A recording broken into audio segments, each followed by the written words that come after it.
Hello friends, once again I'll welcome in the new lecture on the Indian economy. Today Minister introduced the Union Budget 2026 in the Parliament. So we will talk about the most important part of our Indian economy and the Union Budget 2026. So let's see the how the Indian budget 2026 is presented and what kind of the changes and what kind of the aspiration assumptions have been made. First of all, so Union Budget 2026. So it is presented by Article number 112 in the our Constitution is in the Article number 112 is denoted to the Constitution in the Union for the Union Budget. So Union Budget especially the reflects the government's development priorities, the priorities of the governments. So what kind of the priorities is government setting for the upcoming years? So it is kind of the reflection we can see into the Union Budget. So again another facets, so assessment of the economic challenges and opportunities. So what kind of the challenges are government heading towards? So along with this, what kind of the challenge is government is coping with? So this kind of the this kind of the mentions are being made in the Union Budget. So then opportunities. So along with the challenges, always we have the opportunities. So what kind of the opportunities we have this year in these coming years? So this kind of the assumptions and assumptions about the opportunities also has been mentioned or have been mentioned into the Union Budget. So again, it is a vision documents for the resource. So as we know that budget is all about the budget means overall means what kind of the resources we are going to be allocate, what kind of the resources we have to mobilize. So this kind of the means vision documents can be found, means how many number of the types of the resources to be mobilized, what kind of the ways to mobilize the resources, along with the resources the mobilization and the allocation of the resources have been included into the budget. So let's see the 2026 budgets, what kind of the changes, mobilization, what are the ways to mobilize resources to allocate, as well as what kind of the challenges and the challenges, along with the challenges, what kind of the opportunities are government is having into budget 2026. Let's see here. So first of all, the aim, what is the aim? Government is aiming in this year especially to transfer the aspiration into the achievement and potential into the performance. So this is the tagline of the 2026 budget, Union Budget.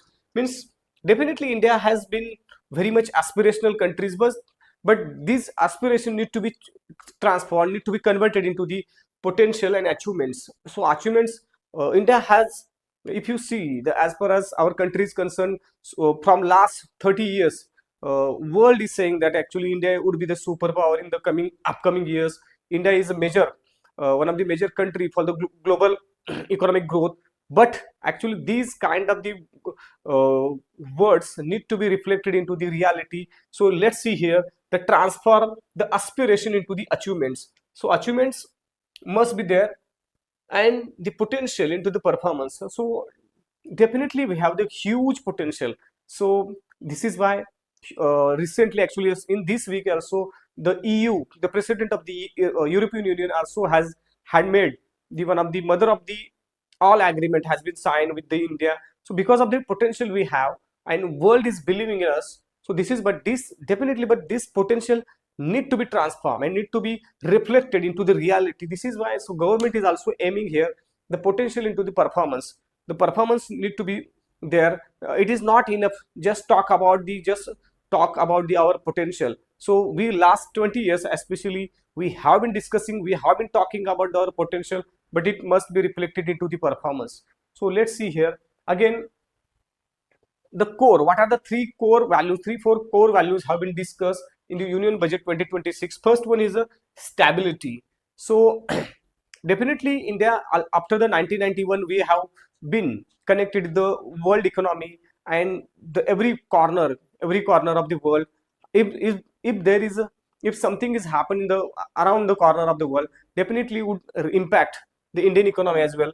But actually we have to have, or we have to search two way to stabilize ourselves. So stability is one of the key here, and government is also searching, government is also trying to find the stability in the Indian economy. So this is the one of the core principles in the 2026 budget, the stability, the fiscal discipline. So government, if you see the yesterday there was government is presenting the economic survey, that time also has Nirmala Sitharaman, the finance minister of the India, has criticized the so many state government that actually uh, due to the some of the government schemes, just like the Ladki Bahin Yojana and other schemes, government spending is increasing and fiscal discipline is disturbed. So government this year, especially in this budget, government is mostly focusing on the this fiscal deficit, because of the fiscal deficit increasing and government spending is increasing. And government spending is, if you see,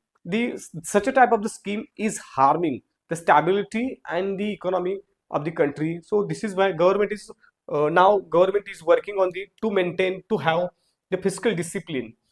And third one, the sustained growth.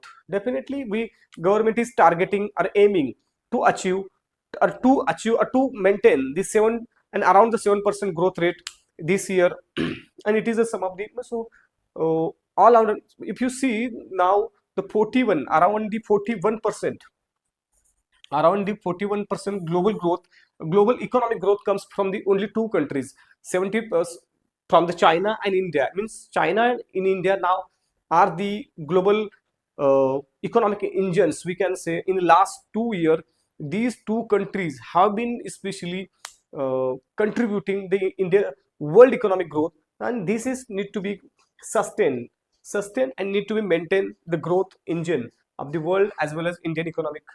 And moderate inflation. So definitely if you see, the inflation rate has been in control the last from the last year. So but need to be moderate, keep moderate inflation rate. Definitely it would help to government, for the especially for the government. So these are the some of the core principles in the Union Budget 2026. And along with this, government is focusing on the Yuva Shakti driven budget. Actually government is focusing on the youth. Definitely India is one of the most youngest nation on the earth. More than 52% population of the our country is young, and here so government is also focusing on the Yuva Shakti driven budget. So these are the some of the core values and principles and aims of the Union Budget 2026. So let's see some of the data. So government, one of the highlight actually, in the next lecture we will talk about in other details also, but today uh, just largely just we highlight the rupee comes from where the, what are the source of the rupee comes from and rupee goes to.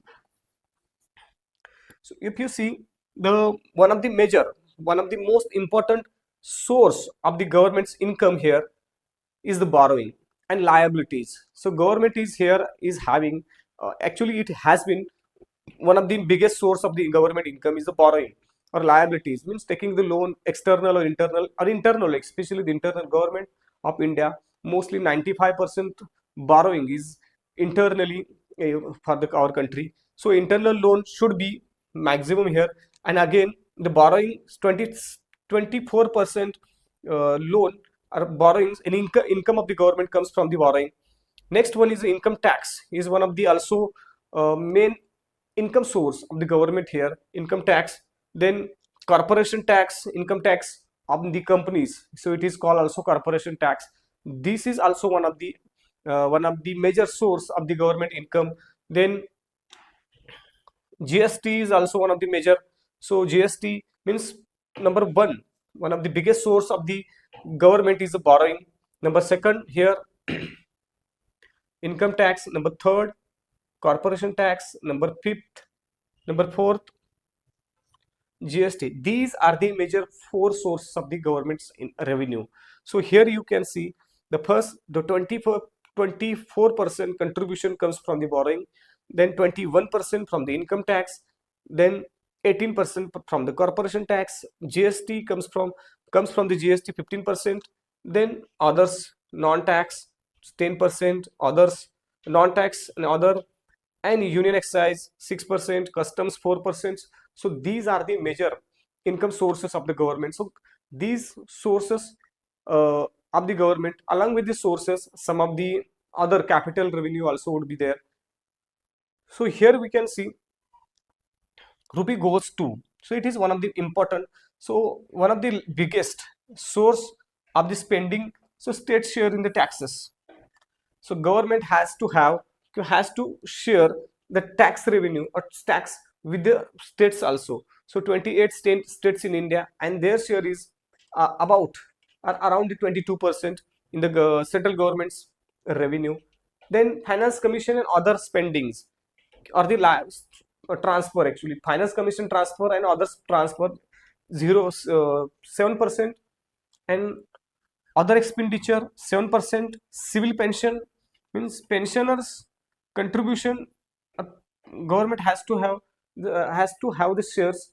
Our government is spending 2% of its revenue in on the civil pensions. Central sector scheme 17%. It is one of the largest. Again, the schemes which are which are being run by the government of India, and the share, the 17% revenue is being shared or transferred to these schemes. Subsidies, different kind of the subsidies, especially on the fuel, on the fertilizers, on the food. Such a kind of the subsidies are given by the central government, and this is also one of the important revenue expenditure.